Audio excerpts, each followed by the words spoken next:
All right, all praise, honor, and glory is to Yahweh by Hashem Yahweh Shai. Double honors to the head apostles and elders of Great Millstone, and to all you fellow laborers out there that's continuing to push out this gospel in all truth, all diligence, faith, and sincerity. Shalom. So yeah, I just wanted to go into a quick lesson, dealing with the times we in. All right, and the fact that the Most High is beginning to make manifest His true will. All right, concerning these scriptures, because you got a lot of different groups and organizations that's coming out right now. And among those groups, they all agree or have come to the conclusion that the Most High is dealing with everybody, as if the Most High, have open arms for anybody. It's equal opportunity, and the Lord is going to receive whoever approach Him. All right, and we all was under that idea at one point in time, coming up in these so-called Baptist churches and that whole Christianity doctrine, all right, where you believe that the Most High just dealt with anybody. Well, that's not the case, all right? The only nation on the planet that the Most High is dealing with, or who He is married to, is the nation of Israel. And really, when you scratch beneath the surface and go deeper, the Lord is not even dealing with the entire nation of Israel right now, man. He's only dealing with a certain elect number, a righteous number, a reserved number of men, all right, who was deemed fit for salvation. And when you go into these scriptures, the scriptures actually advocate separation, man. When you go into the history, all right, the Most High always have been about separation, man. Genesis, the 10th chapter, the Tower of Babel, all right. The Most High was not with all nations coming together. Whenever the nation of Israel went to occupy another land where the heathen dwelt, the Most High warned us not to marry their women or join with other nations, all right, or follow their customs, all right?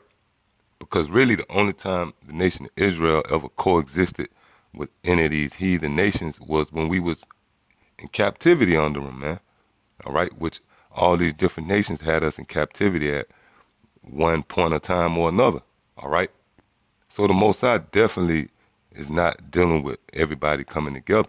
And that's one of the main things that cause friction, all right, with these different groups, in oppose of the men, primarily here at Great Millstone, because we the only really group that's pushing out that whole vibration of the elect, all right? You got different groups out there that's Israelites that's pushing that vibration of, the Lord dealing with Israel, but they don't go no deeper than that. We the only group that's pushing out that vibration of the elect. Why? Because the elect dwells amongst Great Millstone, all right? This is the house of David, all right? And that's just what it is. And the spirit got it where these different groups is coming out right now because we getting closer and closer to our deliverance, man. All right? We hopefully being a part of that righteous number of the elect. So the Lord is getting everything in position so His will can be made manifest. So the truth about these scriptures can come out so we can cut these false doctrines up, man. We can cut it up. All right? Scriptures tell you there's nothing that's hidden that should not be made manifest. And that's a hidden topic. That topic is hidden. All right? It's a mystery. The fact that the Most High is not dealing with everybody is actually a mystery, man. That's why the Lord got that coming out heavy right now. And He got it set up where we can just dissect that whole idea. All right? So this is the book of 2 Corinthians chapter 6 and verse 17. It says, "Wherefore, come out from among them, and be ye separate, saith the Lord, and touch not the unclean thing, and I will receive you." Right? So this is the Lord Himself speaking, man. All right? He said, "And be ye separate." And for all you people that don't know what the word separate mean, well, let's go into it.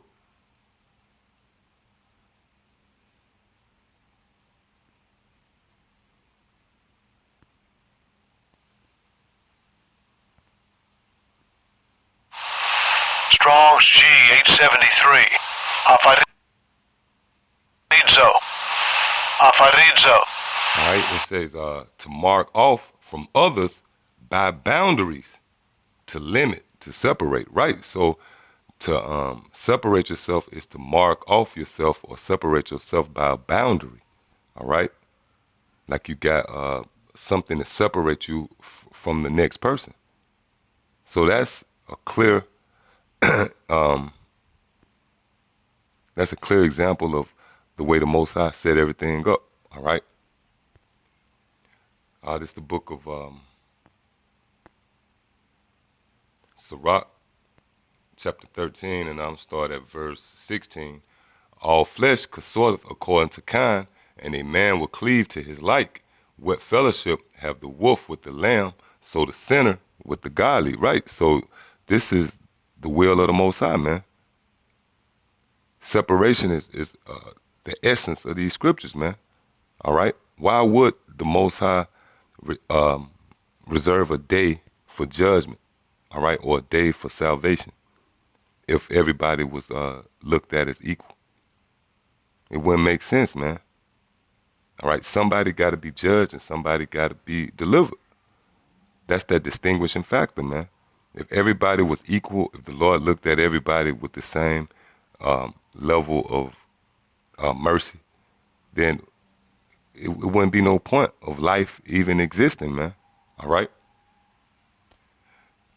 Verse 18, what agreement is there between a hyena and a dog, right? So that's why you have friction. That's why, really the main friction comes up when it's dealing with the scriptures, all right? Why is the scriptures or the Bible is the most controversial topic, man? That's proof in itself that the Lord is all about separation, man. When Yahweh Shah, who the world ignorantly called Jesus Christ, when he came on the scene, he came for the nation of Israel, man, which they rejected him, and he marked and received a certain number out of the nation of Israel to be delivered. As simple as that, all right? And what peace between the rich and the poor. Yeah, and that's another example. If everything was equal, if the Most High was all about equality, then everybody would be rich or everybody would be poor. It wouldn't be a category set up, all right? Verse 19, as the wild ass is the lion's prey in the wilderness, so the rich eat up the poor, right? And the scriptures tell you to consider the beast of the field because the beast of the field is set for an example. So that's why Yahweh Shah, speaking,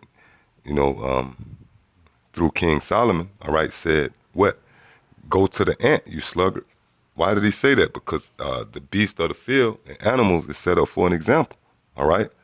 Now, when you see a lion and a deer, usually what? The deer is trying to get the hell away from the lion, man. All right? The deer is not scratching his head and trying to figure out, will he be able to coexist with a damn lion? So that's an example in itself, all right, that you people should be able to look to and come to the conclusion, well, yeah, the Most High, he set it up this way. He's about separation, man. Even in the physical countenance, all right, you got certain nations look a certain way, Chinese, Japanese, all right, so-called Africans and Hawaiians, Eskimos, whatever, different sections of people. They got their own different cultures. They got their own delicacies, what they like to eat, all right? Why is it like that? That was the will of the Most High, man. So when it comes to the scriptures, all of a sudden the Most High is welcoming everybody. No, it don't work that way, man. The Most High have a certain nation of people that he's dealing with. That's why I say Israel is the Lord's portion. The scriptures clearly tell you that, man. All right? So yeah, that's pretty much it. Till the next time I say shalom.